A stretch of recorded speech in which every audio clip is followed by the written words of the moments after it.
ಈ ಒಂದು ವೇದಿಕೆಯನ್ನು ಅಲಂಕಾರ ಮಾಡಿಕೊಂಡು ಈ ಒಂದು ಕಾರ್ಯಕ್ಕೆ ಬೆಂಬಲವನ್ನು ಸೂಚಿಸಲಿಕ್ಕೆ ಇಲ್ಲಿ ಬಂದಿದ್ದೀವಿ. ಕೆಲವೊಂದಿಷ್ಟು ಪಾಯಿಂಟ್ಸ್ ನನಗೆ ಅನಿಸಿದ್ದು ನಾನು ಹೇಳಿಕೊಂಡೆ.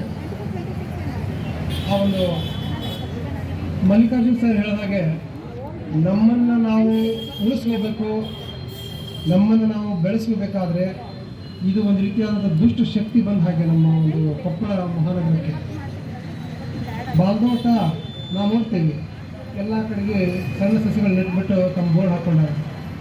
ಆದರೆ ಮುಖ್ಯವಾಗಿ ಸಣ್ಣ ಸಸಿ ನೆಡ್ತಾ ದೊಡ್ಡ ದೊಡ್ಡ ಮರಗಳನ್ನು ಕಡಿದು ಹಾಕಿ ಸಾರ್ವತ್ರಿಕವಾಗಿ ಪರಿಸರವನ್ನು ಸರ್ವನಾಶ ಮಾಡ್ತಕ್ಕಂಥ ಮಹಾ ಒಂದು ಫ್ಯಾಕ್ಟ್ರಿಯನ್ನು ತಂದಿದ್ದಾರೆ ಅಂದಾಗ ಇದರ ವಿರುದ್ಧವಾಗಿ ಸಂಕ್ಷಿಪ್ತವಾಗಿ ಒಂದು ಮೂಲೆಯಲ್ಲಿ ಕೂತ್ಕೊಂಡು ನಾವು ಸ್ಟ್ರೈಕ್ ಮಾಡ್ತಾ ಹೋದರೆ ಯಾವಾಗಲೂ ಯಾರೋ ಒಬ್ಬರು ಬಂದುಬಿಟ್ಟು ಬೆಂಬಲ ಸೂಚಿಸಿ ಹೋರಾಟಕ್ಕೆ ದನಿಯಾಗ್ಯಾರ ಅಂತ ಹೇಳಿದಾಗ ಮೆರವಣಿಗೆ ಮಾಡ್ತಕ್ಕಂಥದ್ದು ಅಷ್ಟೇ ಆಗಿಬಿಟ್ರೆ ಇದೇನಾಗುತ್ತೆ ಅವ್ರಿಗೆ ಗೊತ್ತಾಯ್ತು.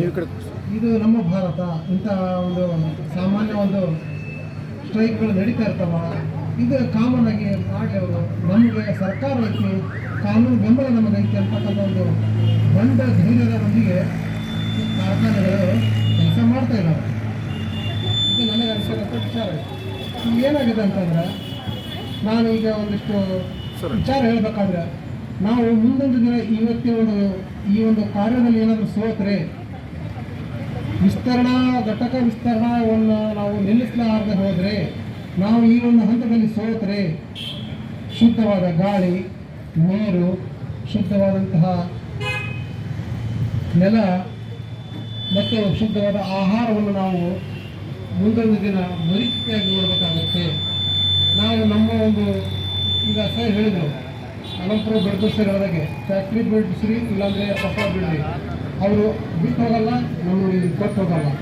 ಅವಾಗೇನಾಗ್ತದೆ, ನಾವೇನು ಮಾಡಬೇಕಾಗುತ್ತೆ, ಇಲ್ಲಿ ವಾತಾವರಣ ಸೆಟ್ ಆಗಲ್ಲ ಅಂತ ಹೇಳ್ಬಿಟ್ಟು ಕುಟುಂಬ ಸಮೇತರಾಗಿ ಇಡೀ ಊರೇ ಏನಾಗುತ್ತೆ, ಬೇರೆ ಒಂದು ಜಿಲ್ಲೆಗಳಿಗೆ, ಬೇರೆ ಒಂದು ತಾಲೂಕುಗಳಿಗೆ ನಾವು ಏನಾಗಬೇಕು, ವಲಸೆ ಹೋಗಬೇಕಾದಂಥ ಸ್ಥಿತಿ ನಿರ್ಮಾಣ ಆಗ್ತಕ್ಕಂಥದ್ದು ಶತಸಿದ್ಧ. ಈ ರೀತಿ ಆಗಬಾರ್ದಂದ್ರೆ ನಾವೆಲ್ಲರೂ ಕೇವಲ ಸಮಯ ಆಯ್ತು ಬಂದು ಕೂರ್ತಕ್ಕಂಥದ್ದು ಆಗಿರಬಾರ್ದು. ಎಲ್ಲರೂ ತಮ್ಮ ಕೆಲಸ ಬೀಸಿ ಇದೀವಿ, ನಮಗೆ ಇನ್ಕಮ್ ಐತಿ, ನೆಪಗಳನ್ನು ಹೇಳ್ತಾ ಹೋದಾಗೆ ಮುಂದೆ ನಾವೆಲ್ಲರೂ ತಯಾರಾಗಿ ಬಂದು ನಿಲ್ತೀವಿ ಅಂದರೂ ಕೂಡ ಆ ಸಂದರ್ಭದಲ್ಲಿ ಹೋರಾಟಕ್ಕೆ ಧನಿ ಆದ ಟೈಮಲ್ಲಿ ಆಲ್ರೆಡಿ ಅವ್ರು ಬಂದು ಹೆಮ್ಮರಾಗಿರ್ತಾರೆ. ಅವಾಗ ನಾವು ಬಗ್ಸಕ್ಕಾಗಲ್ಲ. ಅವರು ಈಗ ಬೆಳೀತಕ್ಕಂಥ ಹಂತದಲ್ಲಿನ ಬೆಳೆಯುವ ಸಿರಿಯನ್ನು ಏನು ಮಾಡಬೇಕಾಗುತ್ತೆ, ಕೆಟ್ಟದಾಗಿರ್ತಕ್ಕಂಥ ಒಂದು ಗಿಡವನ್ನು ಚೂಟ್ ಹಾಕ್ತಕ್ಕಂಥದ್ದು ನಮ್ಮ ಕೈಯಲ್ಲಿ ಸಾಮರ್ಥ್ಯ ಐತಿ, ಅದು ನಾವು ಮಾಡಬೇಕಾಗತ್ತೆ. ಮುಖ್ಯವಾಗಿ ಈ ವಿಚಾರದಲ್ಲಿ ನಾವೆಲ್ಲರೂ ಕೂಡ ಏನಾಗಬೇಕು, ಸ್ವಾರ್ಥಿಗಳಾಗಬೇಕು. ಸ್ವಾರ್ಥಿಗಳಂದ್ರೇನು, ವೈಯಕ್ತಿಕ ಸ್ವಾರ್ಥ ಅಲ್ಲ, ಕೊಪ್ಪಳದ ಮಹಾಜನರು ನಾವೆಲ್ಲರೂ ಸ್ವಾರ್ಥಿಗಳು ಅಂತಕ್ಕಂಥ. ಕೊಪ್ಪಳನೇ ನಮ್ಮದು, ನನ್ನ ಮನೆ ಮಾತ್ರ ನಂದು, ನನ್ನ ಕುಟುಂಬ ಮಾತ್ರ ನಂದು, ನನ್ನ ಊರು ನಂದು ಅನ್ನೋದಕ್ಕಿಂತ ಕೊಪ್ಪಳನೇ ನಮ್ಮದು, ಕೊಪ್ಪಳ ಸುತ್ತಮುತ್ತಲ ಎಲ್ಲ ಗ್ರಾಮಗಳು ನಂದು ಅಂತಕ್ಕಂಥ ಒಂದು ವಿಚಾರದಲ್ಲಿ ನಾವು ಸ್ವಾರ್ಥಿಗಳಾಗಬೇಕಾಗುತ್ತೆ. ಜೊತೆಗೆ ಏನಾಗುತ್ತೆ, ಮಹಾಮಾರಿ ಕಾಯಿಲೆಗಳನ್ನು ಹರಡ್ತಕ್ಕಂತಹ ಒಂದು ಪೊಲ್ಯೂಷನನ್ನು ಹೊರಬಿಡ್ತಕ್ಕಂಥ ಫ್ಯಾಕ್ಟ್ರಿಗಳಿಗೆ ನಾವು ಹೋರಾಟ ಮಾಡದೇ ಇದ್ದಾಗ ನಾವೆಲ್ಲರೂ ಕೂಡ ಹಿಂದಿನ ಕಾಲದ ಪ್ಲೇಗ್ ಮಹಾಮಾರಿ ರೋಗ ಬರ್ತಿತ್ತಂತೆ, ನಾವು ನೋಡಿಲ್ಲ, ನಮ್ಮ ಹಿರಿಯರು ಹೇಳ್ತಾ ಇದ್ರು. ಆವಾಗ ಏನಾಗ್ತಿತ್ತು, ಊರೇ ಏನಾಗ್ತಿತ್ತು, ವಲಸೆ ಹೋಗ್ಬೇಕಾಗ್ತದೆ, ಸ್ಥಳಾಂತರ ಹೊಂದಬೇಕಾಗ್ತಿತ್ತು. ಅಂತ ಒಂದು ಸ್ಥಿತಿ ನಿರ್ಮಾಣ ಮಾಡಲಿಕ್ಕೆ ಮತ್ತೊಂದು ಹೊಸ ಒಂದು ಮಹಾನ್ ಔಷಧನೇ ಇಲ್ಲಾರ್ಬೇಕಂತಹ ಒಂದು ಕಾಯಿಲೆಗಳ ಉತ್ಪತ್ತಿ ಮಾಡೋಕ್ಕೆ ಈ ಫ್ಯಾಕ್ಟ್ರಿಗಳು ಸನ್ನದ್ಧರಾಗಿ ನಿಂತಂಗೆ ಇದೆ. ಮುಖ್ಯವಾಗಿ ಶ್ರೀಮಂತರು ಏನಾಗಲ್ಲ, ಇಲ್ಲಿ ಅವ್ರ ಸೇಫ್ಟಿಗೋಸ್ಕರ ಏನಾದರೂ ದುಡ್ಡನ್ನು ಹಾಕಿಬಿಟ್ಟು ತಮ್ಮ ಆರೋಗ್ಯ ಕೊಂಡ್ಕೊಳ್ಳೋಕ್ಕೆ, ತಮ್ಮ ಮನೆ ಕೊಡ್ತಕ್ಕೆ ಏನು ಮಾಡ್ಕೊಬೇಕು ಎಲ್ಲ ಮಾಡ್ಕೊಳಕ್ಕೆ ಅವ್ರು ರೆಡಿಯಾಗಿದ್ದಾರೆ. ಅವ್ರು ದುಡ್ಡು ಬಿಡ್ತಾರ, ದುಡ್ಡು ಬೆಳಿತಾರ. ನಾವು ಜನಸಾಮಾನ್ಯರು, ಬದುಕನ ಇರ್ತಕ್ಕಂಥ ಜನರು ನಾವೇನಾಗ್ತೀವಿ ಅಂದರೆ, ದುಡ್ಡು ನೋಡೋದೇ ಕಷ್ಟ ಆಯಿತು, ದುಡ್ಡು ಹುಡುಕೋದೇ ಕಷ್ಟ ಆಯಿತು ಅಂದಾಗ ಆರೋಗ್ಯನಾದ್ರೂ ಉಳಿಸ್ಕೋಬೇಕಂದ್ರೆ, ನಮ್ಮ ಪರಿಸರನ ಉಳಿಸ್ಕೋಬೇಕಾದ್ರೆ ಇಂಥ ಒಂದು ಕಾರ್ಯಕ್ರಮಗಳಲ್ಲಿ ನಾವು ಸಕ್ರಿಯ ಪಾಲ್ಗೊಂಡು ಧ್ವನಿ ಎತ್ತಿ ಜೊತೆಗೂಡಿ ಹೋರಾಟಕ್ಕೆ ಬೆಂಬಲ ಸೂಚಿಸಿದಾಗ ಮಾತ್ರ ನಮ್ಮ ಒಂದು ಏನಾಗ್ತದೆ, ಈ ಒಂದು ಫ್ಯಾಕ್ಟ್ರಿ ವಿಸ್ತರಣಾ ಕಾರ್ಯ ಘಟಕ ಸಂಪೂರ್ಣವಾಗಿ ನಿಲ್ಲಕ್ಕೆ ಚಾನ್ಸ್ ಐತಿ. ಆಮೇಲೆ ಸರ್ ಹೇಳಿದ್ರು, ಪ್ರಾರಂಭದಲ್ಲಿ ಏನು ಮಾಡ್ತಾರೆ, ಮೂಗಿ ಬೆಣ್ಣೆ ತುಪ್ಪ ಸವರ್ದಂಗೆ ಪ್ರಾರಂಭದಲ್ಲಿ ಜಾಸ್ತಿ ಜನ ನೌಕರಿ ಕೊಟ್ಟಂತ ತೋರಿಸೋದು, ತದನಂತರ ತಮ್ಮ ಪ್ರೊಡಕ್ಷನ್ ಸ್ಟಾರ್ಟ್ ಮಾಡ್ಕೊಂಡಾದ್ಮೇಲೆ ರೋಬೋಟ್ ಮಿಷನ್ಗಳನ್ನು ತರಿಸೋದು, ಮಿಷನ್ಗಳ ಮೂಲಕ ಏನು ಮಾಡ್ತಾರೆ, ತಮ್ಮ ಒಂದು ಕಾರ್ಯವೈಖರಿಯನ್ನು ಮುಂದುವರ್ಸ್ಕೊಂಡು ಹೋದಾಗ ಅಲ್ಲಿರ್ತಕ್ಕಂಥ ನೌಕರದಾರರನ್ನು ಒತ್ತಡ ಹೇರಿ ಟಾರ್ಚರ್ ಕೊಟ್ಟು ಕಿರುಕುಳಗಳ ಮೂಲಕ ಅವ್ರನ್ನ ಏನು ಮಾಡ್ತಾರೆ, ಬೇರೆ ಒಂದು ಡಿಪಾರ್ಟ್ಮೆಂಟ್ಗೆ ಕೊಟ್ಟಾಗ ಸ್ವತಃ ನಮಗೆ ಸಾಕಪ್ಪ ಈ ನೌಕರಿ ಅಂತ ಬಿಟ್ಟು ಹೊರಗೆ ಹೋಗುವಂಥ ರೀತಿ ನಿರ್ಮಾಣ ಮಾಡ್ತಕ್ಕಂಥದ್ದು. ಆವಾಗಿಂದ ನಡೆದಿದೆ, ಮುಂದೆ ನಡೀತದೆ. ಜೊತೆಗೆ ಇವ್ರದ್ದೇನಿದ್ರು ಏನಾಗಿದೆ, ರೈತರು ಜನಸಾಮಾನ್ಯ ರೈತರು ಏನಾಗ್ತಾ ಇದ್ದಾರಪ್ಪ ಅಂತಂದ್ರೆ, ಅವ್ರಿಗೆ ಭೂಮಿಗೆ ನಿಮ್ಗೆ ರೊಕ್ಕ ಕೊಡ್ತೀವಿ, ನಿಮ್ಗೆ ಉದ್ಯೋಗ ಕೊಡ್ತೀವಿ ಅಂತ ಹೇಳಿದಾಗ ಅವರು ಕೆಲವೊಬ್ಬರು ಹೋರಾಟ ಮಾಡೋಕ್ಕೆ ದನಿ ಇಲ್ದಂಥವ್ರು ಆಯ್ತಪ್ಪ ಅಂತ ಹೇಳ್ಬಿಟ್ಟು ಬೆದರಿಸಿದಾಗ ಕೊಟ್ಟು ಬಿಡ್ತಾರೆ. ಅಂದರೆ ಫ್ಯಾಕ್ಟ್ರಿ ಇರ್ತಕ್ಕಂಥದ್ದು ಕೋಟ್ಯಾಂತರ ಸಾವಿರಾರು ಕೋಟಿ ರೂಪಾಯಿಗಳ ಒಡೆಯರಾಗಿರ್ತಾರೆ. ಅವ್ರದ್ದೇನಿದ್ರು ಡೈರೆಕ್ಟಾಗಿ ಸರ್ಕಾರದ ವಿರುದ್ಧ ಆಗಿರಲ್ಲ, ಗುಡ್ಡೆ ಮೇಲೆ ಬ್ರಹ್ಮಾಸ್ತ್ರ ಅನ್ನೋ ರೀತಿಯೊಳಗೆ ಜನಸಾಮಾನ್ಯರ ಮೇಲೆ, ಬಡ ರೈತರ ಮೇಲೆ ಹೊಲಗಳನ್ನು ಹಿಡಿತಾರೆ. ಅದೇ ಆ ಫ್ಯಾಕ್ಟ್ರಿಗಳು ಶ್ರೀಮಂತರ ಹೊಲ ಇರ್ತಕ್ಕಂಥದ್ದನ್ನು ಖರೀದಿ ಮಾಡಿರೋದನ್ನೆಲ್ಲಾದ್ರೂ ನಾವು ಗಮನಿಸಿದೀವ? ಇಲ್ಲ.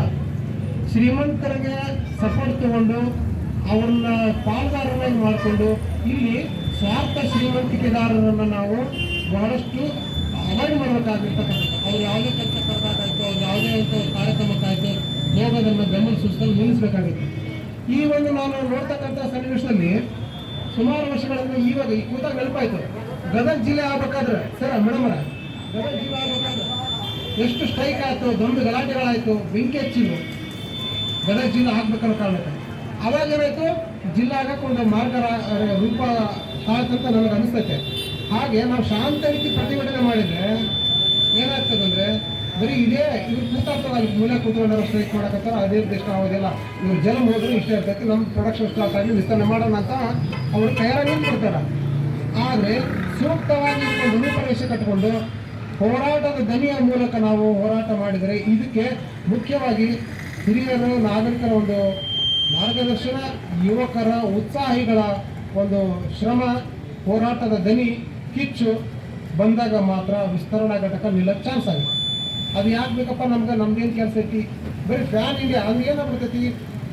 ಈಗ ನೋಡಿ, ಮೊನ್ನೆ ಭೂತಾನ್ ದೇಶಕ್ಕೆ ಹೋಗ್ಬಿಟ್ಟು ಅವ್ರಿಗೆ ಫ್ಯಾಕ್ಟ್ರಿ ಮಾಡೋಕೆ ಅವಕಾಶ ಮಾಡಿಕೊಟ್ರು, ಇಲ್ಲಿ ಸಾಕಾಯ್ತು. ಅವ್ರು ಬೆಳೆಯಕ್ಕೆ ಅಂದರೆ ಶ್ರೀಮಂತರ ಪರವಾಗಿ, ಬಂಡವಾಳಶಾಹಿಗಳ ಪರವಾಗಿ ಸರ್ಕಾರಗಳಿದ್ದಾವ, ಬಡವರ ಪರವಾಗಿ, ರೈತರ ಪರವಾಗಿ ಸರ್ಕಾರಗಳಿಲ್ಲ. ಇದನ್ನು ನಾವು ಜನಸಾಮಾನ್ಯರನ್ನು ಅರ್ಥ ಮಾಡ್ಕೊಳ್ತಕ್ಕಂಥ ವಿಚಾರ.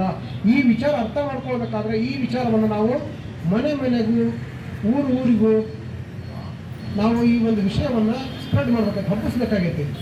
ಯಾರಾದರೂ ಒಬ್ಬ MLA ಬಂದು ನಮ್ಮ ಭಾಗಕ್ಕೆ ಎಲೆಕ್ಷನ್ ನಿಲ್ತಾನೆ ಅಥವಾ ಒಬ್ಬ ಅಭ್ಯರ್ಥಿ ಎಲೆಕ್ಷನ್ ನಿಲ್ತಾನಂದ್ರೆ ಅವ್ನ ಕಾರ್ಯಕರ್ತನ ರೆಡಿ ಮಾಡ್ತಾನೆ, ದುಡ್ಡಂಗೆ ಹೆಂಗೋ ಹಂಚ್ಕೊಂಡು ಬರ್ತಾನೆ, ದುಡ್ಡು ಹಂಚ್ತಾನೆ, ಅವ್ನು ಗೆಲ್ಲಿಸ್ಕೊಡ್ತೀವಿ.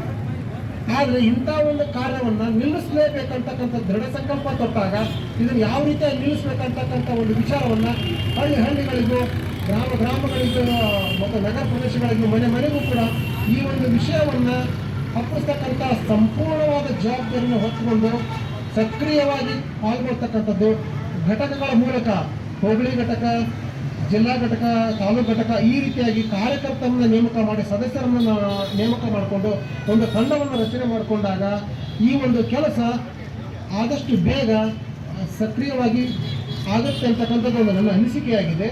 ಈ ನಿಟ್ಟಿನಲ್ಲಿ ನಾನು ಒಂದು ಕವನ ಬರೆದಿದ್ದೆ.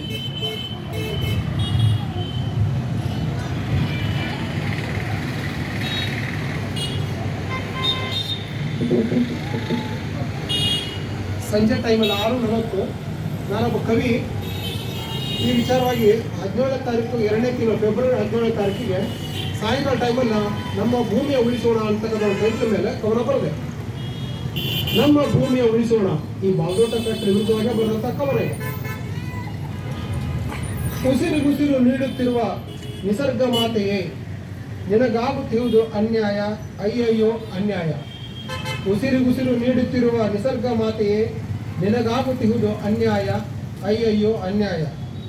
ನಿನ್ನ ಕತ್ತು ಕೊಯ್ಯುತ್ತಲಿ ಮೂಕಳಾಗಿ ಮಾಡಿಹರು, ನಿನ್ನ ಕತ್ತು ಕೊಯ್ಯುತ್ತಲಿ ಮೂಕಳಾಗಿ ಮಾಡಿಹರು. ನಿನ್ನ ಮಡಿಲ ಕುಡಿಗಳು ನಮಗಿಲ್ಲ ರಕ್ಷೆಯು, ನಿನ್ನ ಮಡಿಲ ಕುಡಿಗಳು ನಮಗಿಲ್ಲ ರಕ್ಷೆಯು. ನೆಲೆ ಕಾಣದೆ ಬಲವಿಲ್ಲದೆ ಸಹಿಸಲೆಂತು ನೋವನು, ನೆಲೆ ಕಾಣದೆ ಬಲವಿಲ್ಲದೆ ಸಹಿಸಲೆಂತು ನೋವನು. ಕಾಸು ಚೆಲ್ಲಿ ಕೊಳ್ಳುತ್ತಿಹರು ನಮ್ಮ ನೆಲ ಜಲವನು, ಕಾಸು ಚೆಲ್ಲಿ ಕೊಳ್ಳುತ್ತಿಹರು ನಮ್ಮ ನೆಲ ಜಲವನು. ನ್ಯಾಯ ನೀತಿ ಧರ್ಮ ಉಳಿಸಿ ಅನ್ಯಾಯವ ಅಳಿಯೋಣ, ನ್ಯಾಯ ನೀತಿ ಧರ್ಮ ಉಳಿಸಿ ಅನ್ಯಾಯವ ಅಳಿಯೋಣ. ಬನ್ನಿರೆಲ್ಲ ಜೊತೆಗೂಡಿ ಹೋರಾಟಕ್ಕೆ ಧ್ವನಿಯಾಗಿ, ಸಿರಿವಂತರ ಸೊಕ್ಕ ನಡೆಸಿ ನಮ್ಮ ಭೂಮಿಯ ಉಳಿಸೋಣ. ಬನ್ನಿರೆಲ್ಲ ಜೊತೆಗೂಡಿ ಹೋರಾಟಕ್ಕೆ ಧ್ವನಿಯಾಗಿ, ಸಿರಿವಂತರ ಸೊಕ್ಕ ನಳಿಸಿ ನಮ್ಮ ಭೂಮಿಯ ಉಳಿಸೋಣ, ನಮ್ಮ ಭೂಮಿಯ ಉಳಿಸೋಣ. ಇದು ನನ್ನ ಒಂದು ಅವತ್ತಿನ ಕಾಲದಲ್ಲಿ ಫೆಬ್ರವರಿ ತಿಂಗಳಲ್ಲಿ ಬರೆದಂಥದ್ದು ಬಾಲ್ನೋಟದ ವಿಚಾರವಾಗಿ ಬರೆದಂಥ ಒಂದು ಕವನ. ಇವತ್ತಿನ ಒಂದು ವೇದಿಕೆ ಮೇಲೆ ನನಗೆ ಕವನ ವಾಚನ ಮಾಡಲಿಕ್ಕೆ, ನನ್ನ ಒಂದು ಬರವಣಿಗೆ ಒಂದು ಹಂಚಿಕೊಳ್ಳಿಕ್ಕೆ ಆ ವೇದಿಕೆಯನ್ನು ಕೊಟ್ಟಿದ್ದಕ್ಕೆ, ಹಾಗೂ ನನ್ನಲ್ಲಿರ್ತಕ್ಕಂಥ ಅಲ್ಪ ವಿಚಾರಗಳನ್ನು ಹಂಚಿಕೊಳ್ಳಿಕ್ಕೆ, ನಿಮ್ಮ ಜೊತೆಗೆ ಮಾತಾಡಲಿಕ್ಕೆ ಮುಖ್ಯವಾದ ಅವಕಾಶ ಮಾಡಿಕೊಟ್ಟಿದ್ದಕ್ಕೆ ಎಲ್ಲ ಗುರು ಹಿರಿಯರಿಗೆ ನನ್ನ ನಮಸ್ಕಾರ ತಿಳಿಸ್ತಾ ಇದ್ದೀನಿ. ಧನ್ಯವಾದಗಳು ಸರ್, ಧನ್ಯವಾದಗಳು.